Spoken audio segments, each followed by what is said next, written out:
আজকের এই ভিডিওটিতে আমরা 3D অ্যানিমেশনের সাহায্যে সাইলেন্সারের ব্যাপারে জানব এবং দেখব এই সাইলেন্সারের ভেতরে কি এমন রয়েছে যা লাগানো থাকলে বন্দুকের শব্দ কিছুটা এমন শোনায়, আর না লাগানো থাকলে।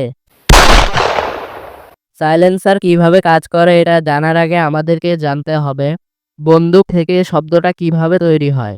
যখন আপনি ট্রিগার চাপেন তখন বন্দুকের ভিতরে অনেকগুলো অ্যাকশন থাকে এবং সবশেষে এই কার্তুজের ভেতরে থাকা প্রোপেল্যান্ট ব্লাস্ট হয়ে যায় এবং এখানে অনেক বেশি হাই প্রেশার গ্যাসের সৃষ্টি হয়, যা এই বুলেটকে 1000 ফিট/সেকেন্ডের স্পিডে সামনের দিকে নিয়ে যায়। আর এই গ্যাসগুলো যতক্ষণ এই ব্যারেলের ভিতরে থাকে তখন সেই গ্যাসের প্রেশার হয় প্রায় 3000 psi। কিন্তু যখন এই বুলেট বাহিরে বের হয়ে আসে তখন এর প্রেশার কমে 3000 psi থেকে বাহিরের প্রেশারের সমান হয়ে যায়, যা প্রায় 15 psi।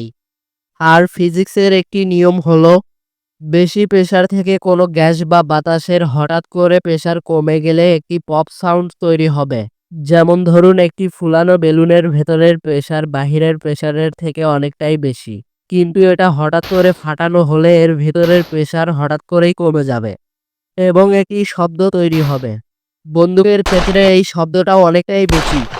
এবার দেখা যাক সাইলেন্সারের ভেতরে কি থাকে। সাইলেন্সারের ভিতরে এরকম ফাঁকা অংশ থাকে। বন্দুক ফায়ার করার পর এই বুলেটের সাথে হাই প্রেশার গ্যাসগুলোও এই সাইলেন্সারের ভিতরে প্রবেশ করে এবং এই হাই প্রেশার গ্যাস ফাঁকা অংশগুলোতে গ্যাস শেয়ার করতে থাকে এবং লো প্রেশারের গ্যাসে পরিণত হয় এবং সবশেষে বাহিরে বের হয়ে যায়।